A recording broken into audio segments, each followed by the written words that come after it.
guys, welcome back.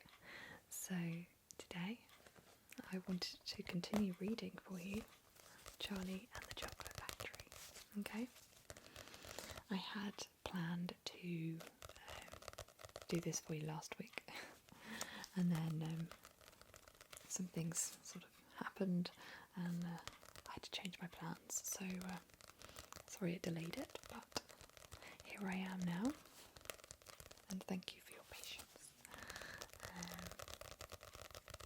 I've been looking forward to carrying this on because I really enjoy reading to you, so I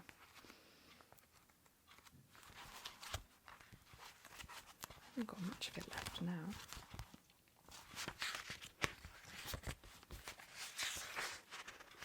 Yeah, we are actually pretty much bang on halfway through.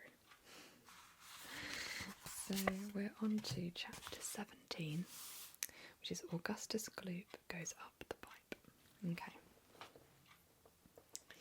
Mr. Wonka turned round and saw what Augustus Gloop was doing. He cried out, "Oh no, please, Augustus, please, I beg of you, do not do that. My chocolate must be untouched by human hands." "Augustus," called out Mrs. Gloop, "didn't you hear what the man said? Come away from that river at once." "This stuff is fabulous," said Augustus, taking not the slightest notice of his mother or Mr. Wonka. "Gosh, I need a bucket to drink it properly." "Augustus," cried Mr. Wonka, hopping up and down and waggling his stick in the air, "you must come away. You are dirtying my chocolate." "Augustus, Augustus," cried Mr. and Mrs. Gloop. But Augustus was deaf to everything except the call of his enormous stomach. He was now lying full length on the ground with his face far out over the river, lapping up the chocolate like a dog. "Augustus," shouted Mrs. Gloop, "you'll be giving that nasty cold of yours to about 1,000,000 people all over the country." "Be careful, Augustus," shouted Mr. Gloop. "You're leaning too far out." Mr. Gloop was absolutely right, for suddenly there was a shriek, and then a splash, and into the river went Augustus Gloop, and in 1 second he had disappeared under the brown surface. "Save him!" screamed Mrs. Gloop, going white in the face and waving her umbrella about. "He'll drown! He can't swim a yard! Save him! Save him!" "Good heavens, woman," said Mr. Gloop. "I'm not diving in there. I've got my best suit on." Augustus Gloop's face came up again to the surface, painted brown with chocolate. "Help, help, help," he yelled. "Fish me out." "Don't just stand there," Mrs. Gloop screamed at Mr. Gloop. "Do something." "I am doing something," said Mr. Gloop, who was now taking off his jacket and getting ready to dive into the chocolate. But while he was doing this, the wretched boy was being sucked closer and closer towards the mouth of one of the great pipes that was dangling down into the river. Then, all at once, the powerful suction took hold of him completely, and he was pulled under the surface and then into the mouth of the pipe. The crowd on the riverbank waited breathlessly to see where he would come out. "There he goes," somebody shouted, pointing upwards, and sure enough, because the pipe was made of glass, Augustus Gloop could be clearly seen shooting up inside it, head first, like a torpedo. "Help! Murder! Please!" screamed Mrs. Gloop. "Augustus, come back at once! Where are you going?" "It's a wonder to me," said Mr. Gloop, "how that pipe is big enough for him to go through it." "It isn't big enough," said Charlie Bucket. "Oh dear, look, he's slowing down." "So he is," said Grandpa Joe. "He's going to stick," said Charlie.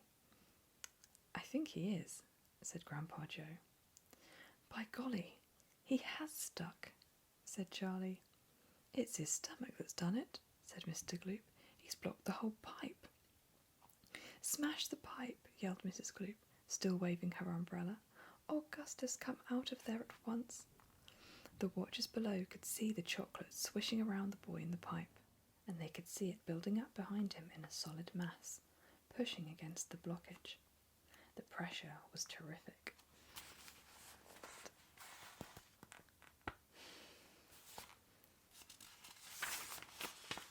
Something had to give. Something did give. And that something was Augustus. Woof! Up he shot again like a bullet in the barrel of a gun. He's disappeared, yelled Mrs. Gloop. Where does that pipe go to? Quick, call the fire brigade. Keep calm, cried Mr. Wonka. Keep calm, my dear lady, keep calm. There is no danger whatsoever. Augustus has gone on a little journey, that is all. A most interesting little journey. But he'll come out of it just fine. Just you wait and see. How can he possibly come out just fine? He'll be made into marshmallows in 5 seconds. Impossible, cried Mr. Wonka.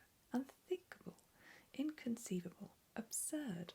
He could never be made into marshmallows. And why not, may I ask? Shouted Mrs. Gloop. Because that pipe doesn't go anywhere near it. That pipe, the one Augustus went up, happens to lead directly to the room where I make a most delicious kind of strawberry-flavoured, chocolate-coated fudge. Then he'll be made into strawberry-flavoured, chocolate-coated fudge, screamed Mrs. Gloop. My poor Augustus, they'll be selling him by the pound all over the country by tomorrow morning. Quite right, said Mr. Gloop. I know I'm right. It's beyond a joke. Mr. Wonka doesn't seem to think so, cried Mrs. Gloop. Just look at him. He's laughing his head off. How dare you laugh like that when my boy's just gone up the pipe? You monster, she shrieked, pointing her umbrella at Mr. Wonka, as though she were going to run him through. You think it's a joke, do you? You think that sucking my boy up into your fudge room like that is just one great big colossal joke? He'll be perfectly safe, said Mr. Wonka, giggling slightly. He'll be chocolate fudge, shrieked Mrs. Gloop. Never. Of course he will. I wouldn't allow it. And why not? Because the taste would be terrible, said Mr. Wonka. Just imagine it, Augustus-flavoured chocolate-coated gloop. No one would buy it. They most certainly would, cried Mr. Gloop indignantly. I don't want to think about it, shrieked Mrs. Gloop. Nor do I, and I do promise you, madam, that your darling boy is perfectly safe. If he's perfectly safe, then where is he? Lead me to him this instant.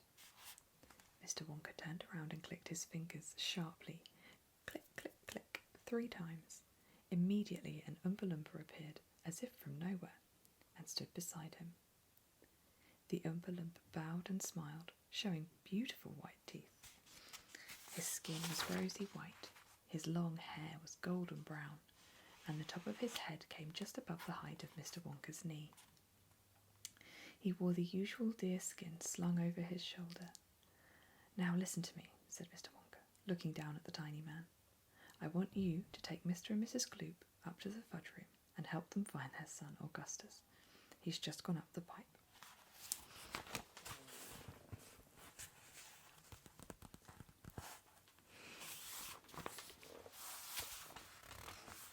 The Oompa-Loompa took one look at Mrs. Gloop and exploded into peals of laughter. Oh, do be quiet, said Mr. Wonka. Control yourself. Pull yourself together. Mrs. Gloop doesn't think it's funny at all. You can say that again, said Mrs. Gloop. Go straight to the fudge room, Mr. Wonka said to the Oompa-Loompa, and when you get there, take a long stick and just start poking around inside the big chocolate mixing barrel. I'm almost certain you'll find him in there. But you'd better look sharp, and you'll have to hurry. If you leave him in the chocolate mixing barrel too long, he's liable to get poured out into the fudge boiler, and that really would be a disaster, wouldn't it? My fudge would become quite uneatable. Mrs. Gloop let out a shriek of fury. I'm joking, said Mr. Wonka, giggling madly behind his beard. I didn't mean it. Forgive me. I'm so sorry. Goodbye, Mrs. Gloop. And Mr. Gloop. Goodbye. I'll see you later. As Mr. and Mrs. Gloop and their tiny escort hurried away, the 5 Oompa-Loompas on the far side of the river suddenly began hopping and dancing about and beating wildly upon a number of very small drums. Augustus Gloop, they chanted. Augustus Gloop, Augustus Gloop, Augustus Gloop. Grandpa, cried Charlie. Listen to them, Grandpa. What are they doing? Shh, whispered Grandpa Joe. I think they're going to sing us a song. Augustus Gloop, chanted the Oompa-Loompas. Augustus Gloop, the great big greedy nincompoop. How long could we allow this beast to gorge and guzzle, feed and feast on everything he wanted to? Great Scott, it simply wouldn't do. However long this pig might live, we're positive he'd never give even the smallest bit of fun or happiness to anyone. So what we do in cases such as this, we use the gentle touch, and carefully we take the brat and turn him into something that will give great pleasure to us all, a doll, for instance, or a ball, or marbles, or a rocking horse. But this revolting boy, of course, was so unutterably vile, so greedy, foul, and infantile, he left a most disgusting taste inside our mouths, and so in haste we chose a thing that, come what may, would take the nasty taste away. Come on, we cried, the time is ripe to send him shooting up the pipe. He has to go, it has to be, and very soon he's going to see. Inside the room to which he's gone, some funny things are going on. But don't, dear children, be alarmed. Augustus Gloop will not be harmed. Although, of course, we must admit, he will be altered quite a bit. He'll be quite changed from what he's been when he goes through the fudge machine. Slowly the wheels go round and round, the cogs begin to grind and pound. 100 knives go slice, slice, slice. We add some sugar, cream, and spice. We boil him for a minute more, until we're absolutely sure that all the greed and all the gall is boiled away for once and all. Then out he comes, and now, by grace, a miracle has taken place. This boy, who only just before was loathed by men from shore to shore, this greedy brute, this louse's ear, is loved by people everywhere. For who could hate or bear a grudge against a luscious bit of fudge? I told you they loved singing, cried Mr. Wonka. Aren't they delightful? Aren't they charming? But you mustn't believe a word they say. It's all nonsense, every bit of it. Are the Oompa-Loompas really joking, Grandpa? Asked Charlie. Of course they're joking, answered Grandpa Joe. They must be joking. At least, I hope they're joking. Don't you? Chapter 18. Down the Chocolate River. Off we go, cried Mr. Wonka. Hurry up, everybody. Follow me to the next room, and please don't worry about Augustus Gloop. He's bound to come out in the wash. They always do. We shall have to make the next part of the journey by boat. Here she comes. Look. A steamy mist was rising up now from the great warm chocolate river, and out of the mist there appeared suddenly a most fantastic pink boat. It was a large open rowboat with a tall front and a tall back, like a Viking boat of old, and it was of such a shining, sparkling, glistening pink colour that the whole thing looked as though it were made of bright pink glass. There were many oars on either side of it, and as the boat came closer, the watchers on the river bank could see that the oars were being pulled by masses of Oompa-Loompas, at least 10 of them to each oar. This is my private yacht, cried Mr. Wonka, beaming with pleasure. I made her by hollowing out an enormous boiled sweet. Isn't she beautiful? See how she comes cutting through the river. The gleaming pink boiled sweet boat glided up to the river bank. 100 Oompa-Loompas rested on their oars and stared up at the visitors. Then suddenly, for some reason best known to themselves, they all burst into shrieks of laughter. What's so funny? Asked Violet Beauregard. Oh, don't worry about them, cried Mr. Wonka. They think everything's a colossal joke. Jump into the boat, all of you. Come on, hurry up.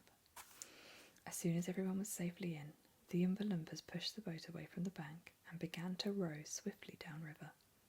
Hey there, Mike TV, shouted Mr. Wonka. Please do not lick the boat with your tongue. It'll only make it more sticky. Daddy, said Veruca Salt, I want a boat like this. I want you to buy me a big pink boiled sweet boat exactly like Mr. Wonka's, and I want lots of Oompa-Loompas to row me about, and I want a chocolate river, and I want... She wants a good kick in the pants, whispered Grandpa Joe to Charlie. The old man was sitting in the back of the boat, and little Charlie Bucket was right beside him. Charlie was holding tightly onto his grandfather's bony old hand. He was in a whirl of excitement. Everything that he had seen so far, the great chocolate river, the waterfall, the huge sucking pipes, the minty sugar meadows, the Oompa-Loompas, the beautiful pink boat, and most of all, Mr. Willy Wonka himself, had been so astonishing that he began to wonder whether there could possibly be any more astonishments left. Where were they going now?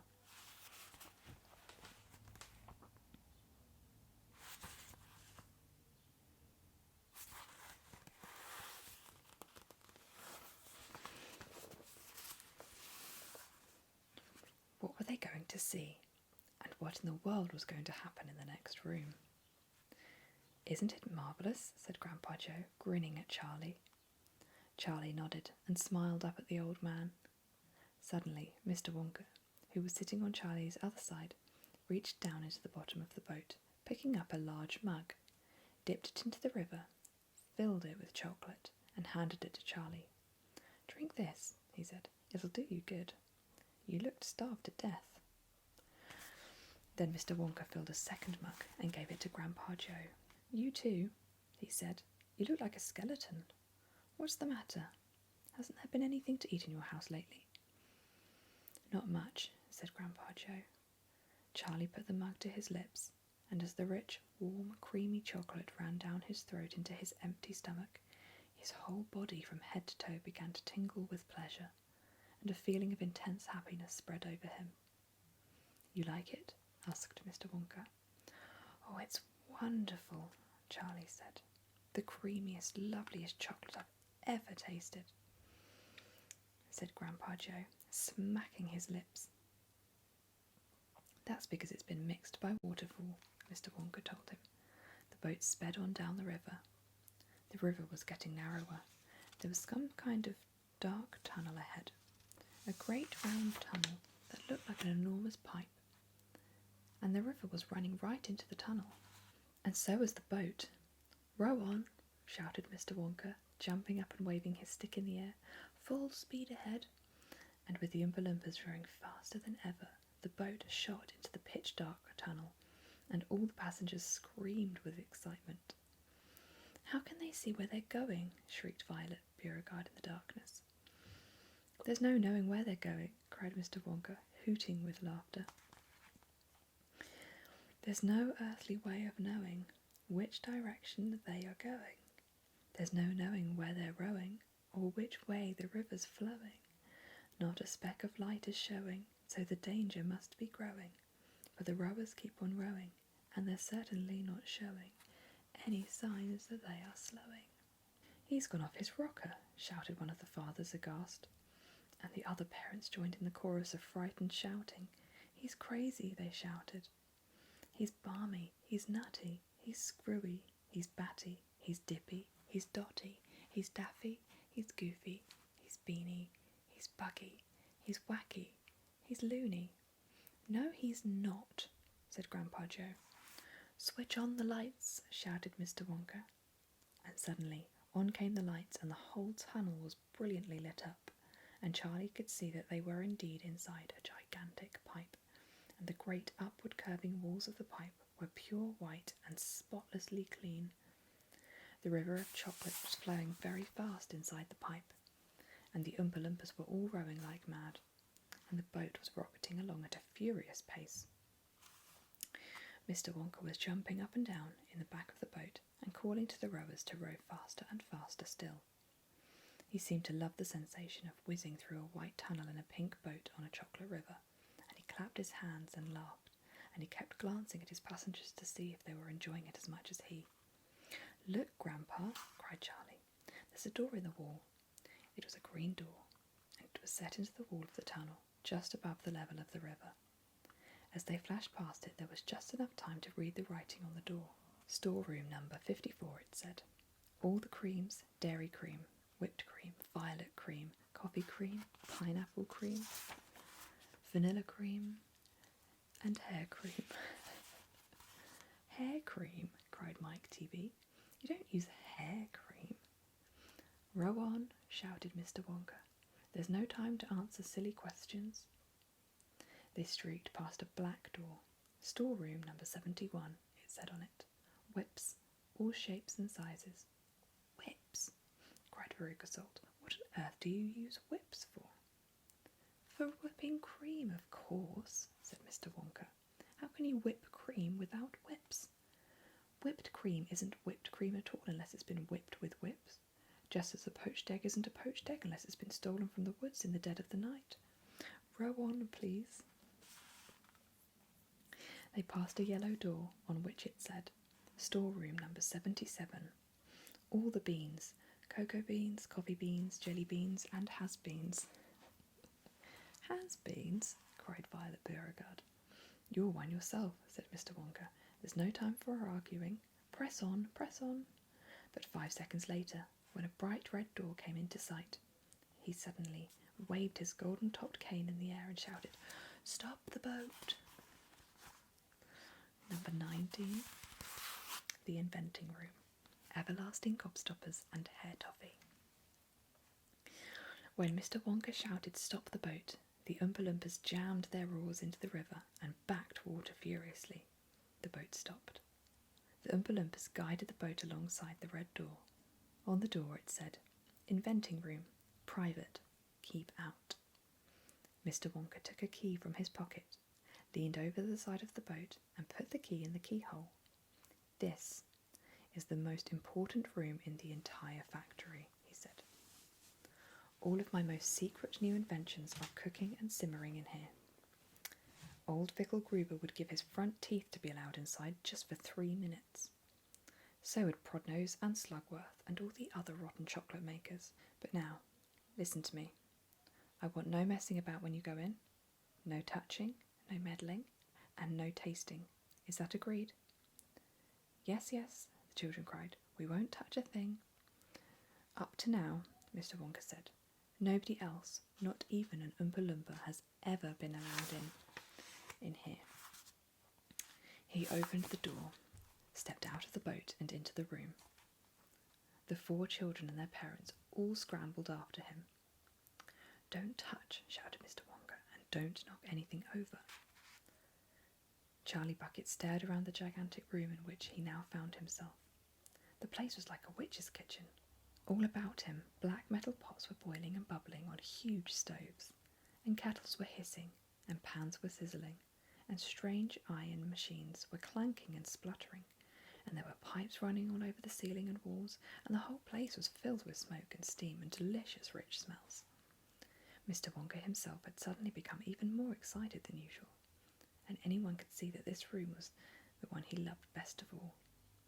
He was hopping about among the saucepans and the machines like a child among his Christmas presents, not knowing which thing to look at first.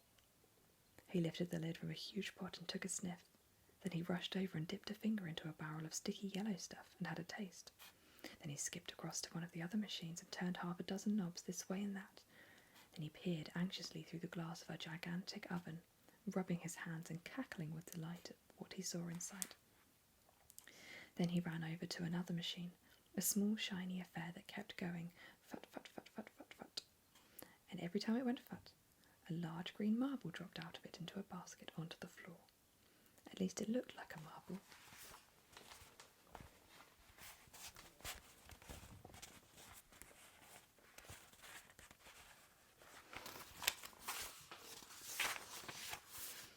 "Everlasting Gobstoppers," cried Mr. Wonka, proudly. "They're completely new. I'm inventing them for children who are given very little pocket money. You can put an everlasting gobstopper in your mouth, and you can suck it and suck it and suck it and suck it, and it will never get any smaller." "It's like gum," cried Violet Beauregard. "It is not like gum," Mr. Wonka said. "Gum is for chewing, and if you tried chewing one of these gobstoppers here, you'd break your teeth off. And they never get any smaller. They never disappear. Never. At least, I don't think they do. There's one of them being tested this very moment in the testing room next door. And Oompa-Loompa is sucking it. He's been sucking it for nearly a year now without stopping, and it's still just as good as ever. Now, over here," Mr. Wonka went on, skipping excitedly across the room to the opposite wall. "Over here I'm inventing a completely new line in toffees." He stopped beside a large saucepan. The saucepan was full of a thick, gooey, purplish treacle, boiling and bubbling. By standing on his toes, little Charlie could just about see inside it. That is hair toffee, cried Mr. Wonka. You eat just one tiny bit of that, and in exactly half an hour, a brand new, luscious, thick, silky, beautiful crop of hair will start growing out all over the top of your head, and a moustache and a beard. A beard? Cried Veruca Salt. Who wants a beard, for heaven's sake? It would suit you very well, said Mr. Wonka. But unfortunately, the mixture is not quite right yet. I've got it too strong. It works too well. I tried it on an Oompa-Loompa yesterday in the testing room, and immediately a huge black beard started shooting out of his chin, and the beard grew so fast that soon it was trailing all over the floor in a thick, hairy carpet. It was growing faster than we could ever cut it. In the end, we had to use a lawn-mower to mow it to keep it in check. But I'll get the mixture right soon, and when I do, then there will be no excuse any more for little boys and girls going about with bald heads. But Mr. Wonka, said Mike TV, little boys and girls never do go without. Don't argue, my dear child, please don't argue, cried Mr. Wonka. It's such a waste of precious time.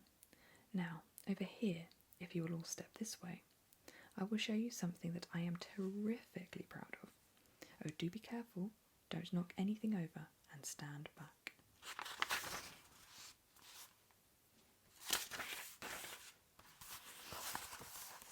The Great Gum Machine. Mr. Wonka led the party over to a gigantic machine that stood in the very centre of the inventing room. It was a mountain of gleaming metal that towered high above the children and their parents.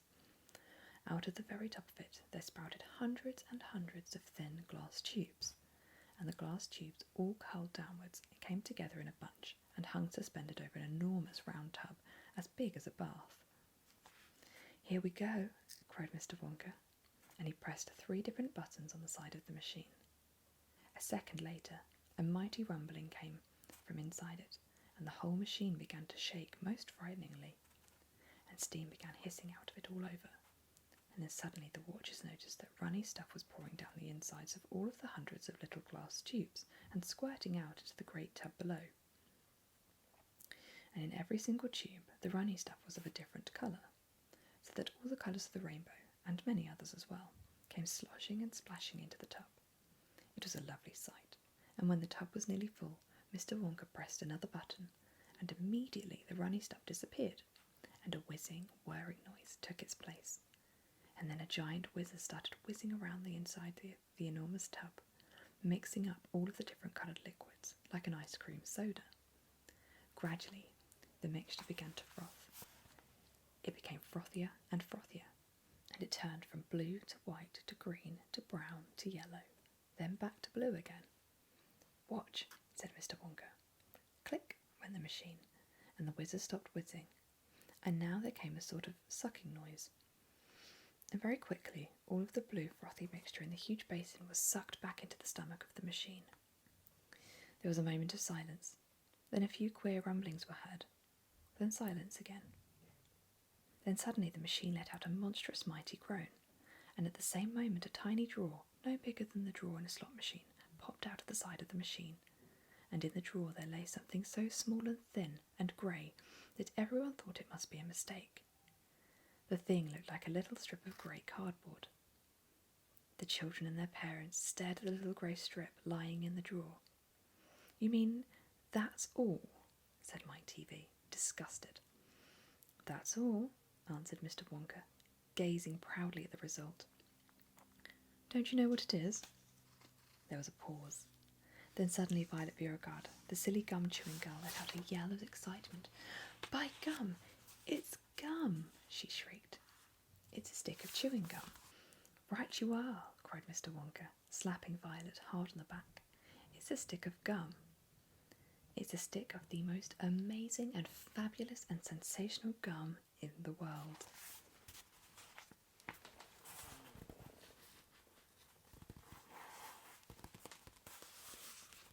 Okay. We're up to chapter 21. Goodbye, Violet. One of the best.